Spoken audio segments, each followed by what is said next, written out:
당신이 찾던 무서운 이야기 고비의 TV.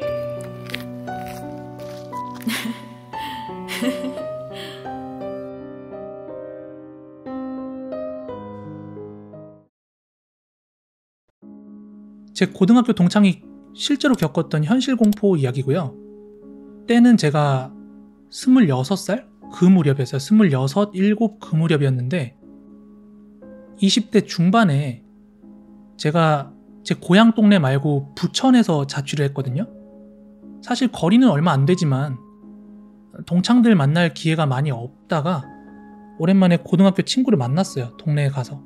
그래서 걔랑 커피 한잔 하자고 카페에 갔는데 거기서 또 우연찮게 대학교 입학하고 거의 한 번도 못 봤던 건너 소식 정도만 듣던 동창을 그 카페에서 만났어요.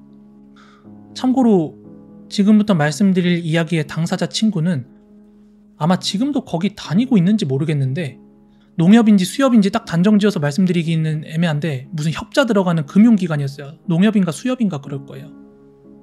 아무튼 고등학교 졸업하고 얘를 거의 볼 일이 없었는데 동네에서 그렇게 우연히 카페에서 마주를 하니까 반가워가지고 오, 야, 너 잘 지냈냐? 뭐 애들이 너 어디 취직했다고 하더라 하고 물어보니까 뭐 오랜만에 만나서 반가울 법도 한데 잠깐 반가운 표정 짓고 갑자기 한숨을 팍 내쉬면서 뒤지겠다, 잘 못 지냈다 이러는 거예요. 그래서 왜? 하고 물어보니까 얘가 되게 한탄하듯이 돌아버리겠다 야, 나 이거 지금 사람들한테 몇 번이나 설명하고 계속 반복하고 있는데 어처구니가 없다 야 이러면서 이야기를 시작을 하는 거예요. 처음에는 이제 뭐 힘들면 말 안 해도 돼, 근데 궁금하긴 하다 이랬더니 얘기해줄게 하면서 이야기를 하더라고요. 이야기는 이렇습니다. 그날 카페에서 얘가 그 이야기를 할 당시로부터 한 몇 달 전에, 한두 달 전쯤이라 그랬나? 대학 동기 둘이랑, 그러니까 지 포함해서 3명이서 어디 고깃집 같은 데서 술을 마시다가 어느 바로 놀러 갔대요. 술 먹는 바 있죠. 근데 여자들 나오는 그런 토킹바 이런 거 말고 말 그대로 이제 분위기 좋은 그냥 뭐 칵테일이나 좋은 술 한잔 할 수 있는 그런 분위기 좋은 바로 놀러를 갔대요. 근데 마침 친구들이 갔던 그 바 앉았던 자리 주변으로 3명이서 놀러 온 여자 일행이 있었대요.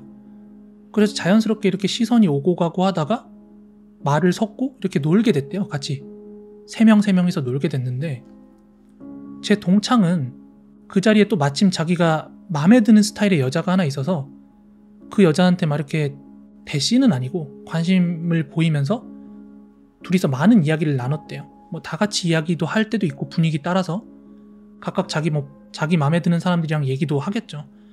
근데 둘이 이렇게 얘기를 하면서 전화번호도 교환하고 직장 이야기, 뭐 일 이야기, 사는 이야기도 하면서 그런 식으로 이렇게 대화를 하면서 점점 가까워졌대요. 썸 타는 느낌으로 여자애도 굉장히 적극적인 느낌이라서 되게 꽁냥꽁냥하면서 술을 먹고 있었대요. 근데 제 친구도 그때 26, 7 나이에 다들 뭐 취업 어렵다, 뭐 취업난이다 뭐 이러고 있는데 금융권 같은 데 취직을 했으니까 자기도 얼마나 거기서 그런 거 어필하고 싶겠어요. 그러니까 뭐 나 이런 데 일하고 있고 뭐 그런 얘기를 했겠죠. 즐거운 분위기 속에서 술을 먹고 있었는데 그 남녀 일행들 중 제 동창 일행 중에 남자 한 명도 취해 있었고 여자 일행 중 한 명도 좀 술이 올라와 있었대요. 많이.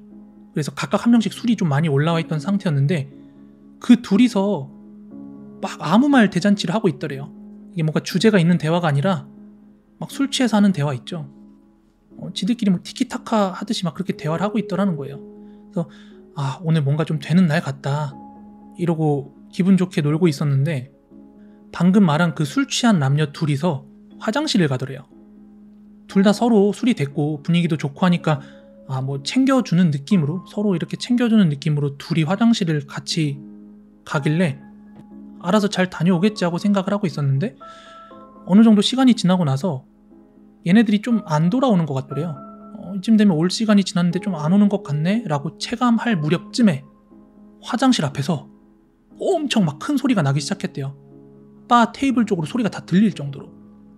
근데 술이 들어갔으니까 정확하게 걔네들이 왜 그런진 모르겠는데 그 화장실 들어가는 통로 쪽에서 막 걔네들끼리 그 술 취했던 남녀 둘이 막 갑자기 말싸움을 하고 있더래요.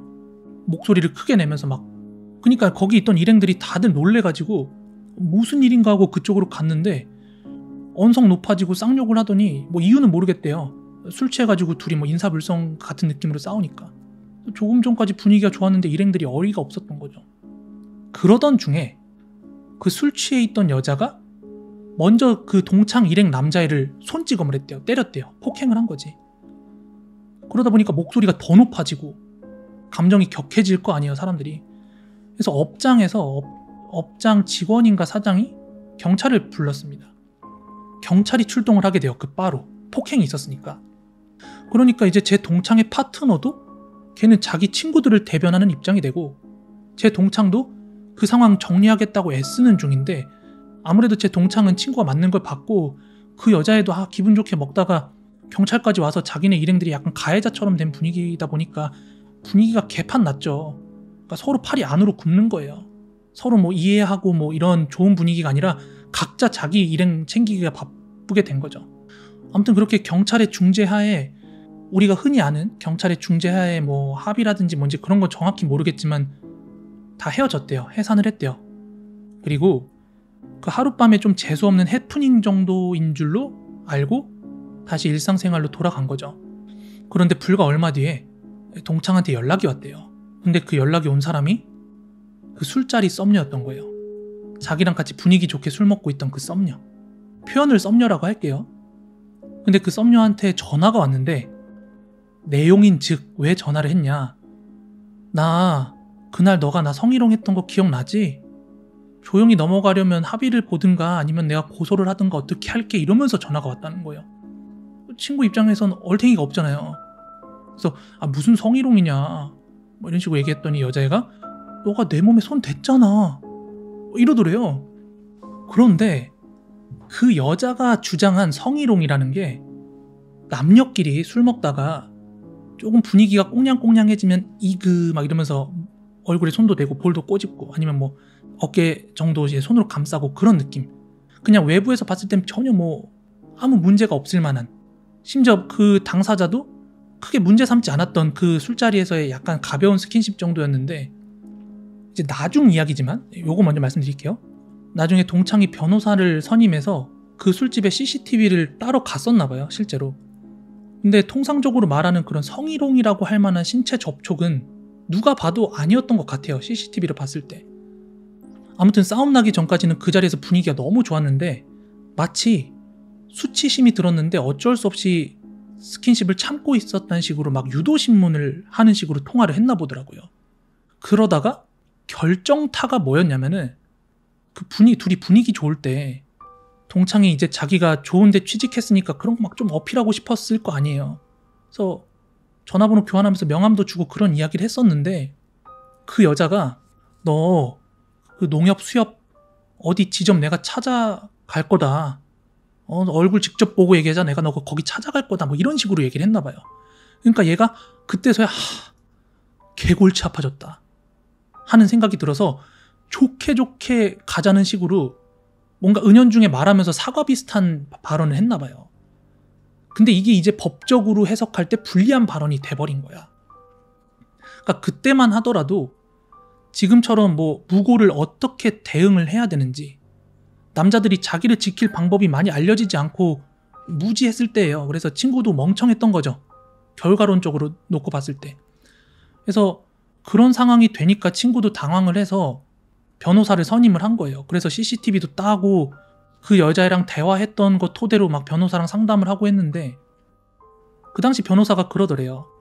이 여자가 모든 상황들을 설계하고 노린 건지, 아니면 친구들과 그런 상황 이후에 갑자기 억하고 억울한 감정이 올라와서 뭐라도 복수를 하려고 무고를 작정하고 그런 건지 모르겠지만, 또 CCTV 같은 것만 놓고 봤을 때, 그 정황만 놓고 봤을 때는 본인이 억울한 게 맞는데, 통화 중에 했던 이야기에 대한 법리적 해석이나, 만에 하나 저 여자가 진짜로 직장으로 찾아왔을 때 본인이 골치 아파질 거 있잖아요. 직장에서 이상한 소문이 난다든지 아니면 일을 계속하는 데 있어서 회사에서 뭔가 문제가 생길 상황들이 있을 거 아니에요? 그런 골치 아플 거 생각하면은 그냥 저 여자가 생각하는 합의금 주고 끝내는 게 지금으로선 최선이다 최선일 것 같다라면서 변호사가 조언을 하더래요. 그래서 결국 얘가 그냥 합의금 조로 한 500만 원 뜯기고 배가 엄청 아픈 상황이었나 봐요, 그때. 근데 이게 사실 직장 문제 같은 것만 아니었으면은 물고 늘어지면서 자기의 무죄를 입증하기 위해서 좀 법적으로 싸워볼 법도 한데, 이게 자기가 어렵게 대학 나와가지고 들어갔던 직장을 가지고 물고 넘어지려고 하니까 얘가 그러지 못했던 거예요. 그래서 실제로 그 당시에 한 돈 1,000만 원 가까이 그렇게 쓰고서 아무것도 못 해보고 억울하다고 그렇게 하소연을 했던 일이 있습니다. 합의 같은 느낌으로 해가지고 돈을 그 여자한테 지급을 한 거라서 그 뒤에 뭐 다른 추가적인 딴지는 없었고 지금은 그 친구 결혼해서 잘 살고 있어요.